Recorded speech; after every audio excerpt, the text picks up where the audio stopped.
یہ آج کا جلسہ اور جو بھی ماحول آگے کے لیے پی ٹی آئی کے لیے کچھ بہتری ہے؟ چونکہ میں یہ سوال بار بار اس لیے پوچھ رہا ہوں کہ ہمارے کچھ دوست کہہ رہے تھے کہ بھائی، بلکہ خود رؤف حسن صاحب نے کہا کہ بھائی آرٹ کی، رؤف حسن صاحب کو کوٹ اینڈ کوٹ بتاتا ہوں، انہوں نے کہا 22 اگست کو جب اسٹیبلشمنٹ نے ہمیں منع کیا تبھی انہوں نے آرٹ کی این او سی ہمارے ہاتھ میں تھمائی. اسٹیبلشمنٹ کے ساتھ ہمارا ڈیڈ لاک ختم ہو گیا ہے، بریک تھرو ہو گیا ہے. آرٹ کو اگر جلسہ ہونے دیا تو we will consider it as a sign کہ بریک تھرو جاری ہے، یعنی بات آگے بڑھ رہی ہے.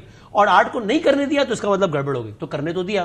تو آپ اس انٹرپریٹیشن سے اتفاق کرتے ہیں؟ دیکھیے مدامی صاحب، کسی قسم کا 0.1% اچھا کوئی کپتان یا کوئی صوبے دار، کوئی سپاہی بھی فوج کا جو ہے نا کسی رابطے میں اور نیگوسیشن میں نہیں ہے. تو باقی تو دور کی بات ہے. بڑے کیٹیگوریکل کلیئرٹی کے ساتھ نمبر 1 پرسیپشن دی جا رہی ہے. تو وہی فوج ہے نا جو بری تھی، جس کو چیف نہیں بننا تھا، یہ سب کچھ. تو پھر آج اس فوج کے کیوں تصویر کیوں پڑھنا شروع ہو گئے؟ ٹھیک ہے. تو پہلا کوشچن تو یہاں سے شروع ہوتا ہے. ٹھیک ہے.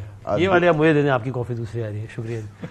میں کہا پروگرام چلتا رہے گا لیکن کافی تو میں اپنی پکڑ لوں نا. جی ٹھیک ہے. اچھا تو کوئی آپ کو حالات میں پی ٹی آئی کے حق میں نظر نہیں آتا؟ آج کے جلسے کے اندر نا ایک چیز آپ کو ضرور دیکھنی پڑے گی کہ گورنمنٹ کا پھر سے وہی میں کہوں گا، پھر وہ اپسیٹ ہوتے ہیں کہ برین لیس، ہیڈ لیس، شیم لیس انکمپیٹنسی نظر آئی کہ کچھ کرنے کی ضرورت نہیں تھی. اتنی مٹھی بھر لوگوں نے آنا تھا، ٹھیک ہے. تو بھائی کنٹینر آپ نے لگا دیا، اسلام آباد بند کر دیا. وہ رش کی وجہ، وہ جو گاڑیوں کا رش تھا وہ وہاں ڈائیورٹ ہو گیا. ہم شاید بھی، میں اور آپ بھی اتر جاتے شغل دیکھنے کے لیے، تو وہ بھی کراؤڈ میں پل آؤٹ ہو جاتے اور کہتے بھائی بڑا، بہت بڑا جلسہ. بڑا بھی نہیں ہوا، چھوٹا سے بھی چھوٹا تھا، لیکن یہ جتنا کراؤڈ تھا اس کا 35% تو وہ کراؤڈ ہے جو خوار ہو گیا. باقی کے پی کے سے آئے ہیں، چلو باقی جو یہاں سے ہیں وہ ٹریفک کی وجہ سے حکومت نے مس ہینڈل کیا اور ایک کنٹینر لگانا بے وقوفی تھی. ان شو پہ میں کہہ سکتا ہوں تو گدھا پن نہیں تھا. یار آپ حکومت کا حصہ نہیں ہے. میں تو نہیں ہوں، میں تو پاکستان کا حصہ ہوں. تو باقی کون سے کوئی بلغاریہ کے منسٹر ہے؟ وہی پاکستان کے ہیں نا. منسٹر نہیں ہونا سر، میں تو آپ کو بتا رہا ہوں کہ آپ کرنے دیتے. یہ رش جبرج ہوا، وہ سب کچھ اس وجہ سے ہوا. یہ جو آپ کو نظر آیا جلسہ، وہ بھی آپ کو تتر بتر صورت میں وہ اسی وجہ سے نظر آیا. ٹھیک ہے. کلاس صاحب کیسے جلسہ ہوا؟ جلسہ صاحب ذرا میں خیر فیصل بھائی کی اس سے میں ایگری نہیں کرتا.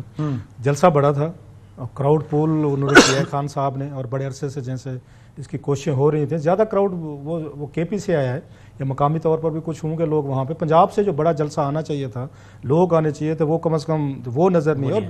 اور اگر آپ نے ان کو الاؤ کر دیا ہے پی ٹی آئی کو یا عمران خان صاحب کو، آپ نے وعدہ کیا وہی والی بات کہ 22 اگست کی جو ڈیل ہوئی تھی آپ نے ڈیل پوری کر لی، تو پھر کرنے دیں. پھر اس کے بعد پورے اسلام آباد کو جنگی زون بنا دیا. لگتا ہے کوئی آپ بغداد میں آئے، کوئی آپ افغانستان میں آئے، کوئی لیبیا، کوئی شام میں، خدا نہ خاصا کوئی سول وار لائک آپ کی کنٹری ہے، اور یہاں پہ پورے کا پورا شہر کو آپ نے وہ کر دیا. اچھا شہر سے یہاں پہ 30 میرا خیال ہے 30-35 کلومیٹر دور ہے اگر میں غلط نہیں کہہ رہا. یہاں سے آپ نے اسلام آباد کو بند کر دیا پورے سے. لوگوں پہ خوف، فیئر. میریٹ کے بارے میں 10 کنٹینر لگے ہوئے پتہ نہیں.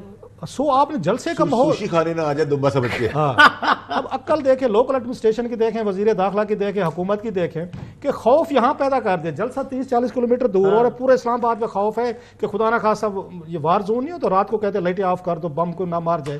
شروع ہو گئی نا بلا وجہ کی. آپ نے پہلے سے ہی اسلام آباد کے شہریوں کو خوف زدہ کر دیا. ایک اس کے جلسے کی شکل بنا دی کہ آج خان صاحب کا جلسہ آنا ہے، لوگوں نے آنا ہے، آپ لوگ غیر محفوظ ہیں. شاید اس لیے کہ ایک سرٹن پرسنٹیج اس لیے گھر سے نہیں نکلے کہ یار بڑی خواری ہے، بڑی مار پڑنی ہے. نہیں، آپس میں بیٹھے اسلام آباد والے ویسے بھی نہیں نکلتے یار. مطلب ہے یہ F10 تک تھا یہ کراؤڈ نہیں نکلتا، F10 کے بعد والا کراؤڈ نکلتا تو میں مان لیتا. یہاں تو لوگوں کے لیے چھٹی ہوتی نہیں نکلتے. ہو سکتا ہے کوئی 5-10% نکل بھی پڑے، چلے جانے دے بھی.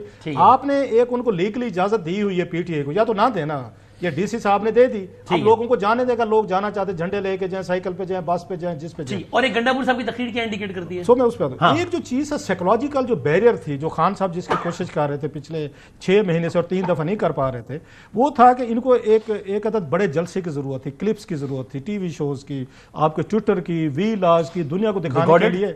اگین آپ کو ریکارڈ چاہیے نا دنیا کو دکھانے کے لیے کہ ایک پاپولر لیڈر ہے، جیل میں بیٹھے ہوئے ہزاروں لاکھوں لوگ جو ہے نا، جو ان کی پرسپشن جو ہے وہ سڑک پہ آئے ہوئے ہیں، اور پورا دنیا بھر کا میڈیا جو ہے وہ اس کو کور کرے گا، ہمارا میڈیا بھی کرے گا. سو 4-5 دن 8-10 دن جو ہے یہ چیز آ کے چلے گی. حکومت پہ دباؤ ہے، تھوڑا اسٹیبلشمنٹ پہ دباؤ آئے گا کہ اگر ہم نے بات کرنی ہے تو عمران خان صاحب سے کرنی ہے. ایک پاپولر لیڈر جیل میں بیٹھے، پلس آپ کو بنگلہ دیش کے حالات نظر آتے ہیں. اب خان صاحب کو یہ لگتا ہے کہ بنگلہ دیش والے حالات بڑے تازہ تازہ ہیں، یہ پرانے ہوتے گئے تو لوگوں کے ذہنوں سے انقلاب اترتا جائے گا. لہٰذا وہ بار بار اسی بات کا وہ بھی کہتے ہیں، یہ بات بھی کرتے ہیں جو میرا شیر افضل مروت صاحب نے بھی کیا جناب کہ 3-4 ہزار یا آپ کو 3-4 لوگ کہ آپ کے میرا خیال 3-4 لاکھ اگر بنگلہ دیشی نکل سکتے ہیں تو ہم کیوں انقلاب لے نہیں؟ سکتے ہیں تو آپ کیوں نکال سکتے؟ 17 کروڑ وہ رہے ہیں اور ہم یہ 25 کروڑ. سو ایک سائیکولوجیکلی طور پر خان صاحب کے لیے جلسہ ہونا بہت بہت ضروری تھا اور بڑے عرصے سے وہ کوشش کر رہے تھے. اپنی پارٹی کے اندر بھی لڑائی ہو رہی تھی. Good day for P T I. میرا خیال it was a good day for یہ پی ٹی آئی اور ان کی. لیکن جو تقریریں کی ہیں وہ ذرا مالک صاحب سے پہلے تبصرہ لے لیں.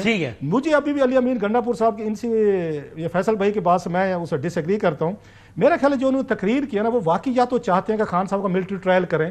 گنڈا پور صاحب چاہتے ہیں. میرا خیال ہے بھائی ویو میں اسیسمنٹ جب آپ کسی کو اتنی بڑی بیٹ کرتے ہیں نا تمہارا باپ بھی نہیں کر سکتا تو باپ کا مطلب آپ اکسا رہے ہیں. آپ اکسا رہے ہیں پھر آپ کہہ رہے ہیں کریں ذرا اس کو کر کے دکھائیں. تو میرا یہ نہیں خیال کہ دیٹ واز اے وائز ایک موو تھی ان کا یہ کہنا یا ان کا بات چیزیں تھریٹ کی ہیں جہاں فزیکلی ان کو نکال کر لے کر جائیں گے. میرا خیال اس سے اسٹیبلشمنٹ آج یہ باتیں سن کے خوش ہوئی ہوگی. عمران خان صاحب کے 9 مئی سے بچنا چاہ رہے تھے کہ 9 مئی والے سے ڈس اون کر رہے ہیں. جب گنڈا پور صاحب پھر آمنے سامنے کھڑا کر دیا کریں گے آپ نے پی ٹی آئی کے درمیان اگر اس طرح کی بات جو روف حسن نے کہی ہے بات چیت ہو بھی رہی تھی کوئی انہوں نے وعدہ پورا بریک تھرو غلط استعمال کیا. بریک تھرو بھی ہو گیا سارا. آج تو سارے بریک تھرو کے آپ نے سارے ایسی تیسی کر کے رکھ دیے. سو میرا یہ خیال ہے کہ گنڈا پور صاحب کی تقریر جو ہے ایک سپیلر کے طور پر ہے اور اس کا پی ٹی آئی کو کوئی فائدہ نہیں ہوگا. میرا یہ خیال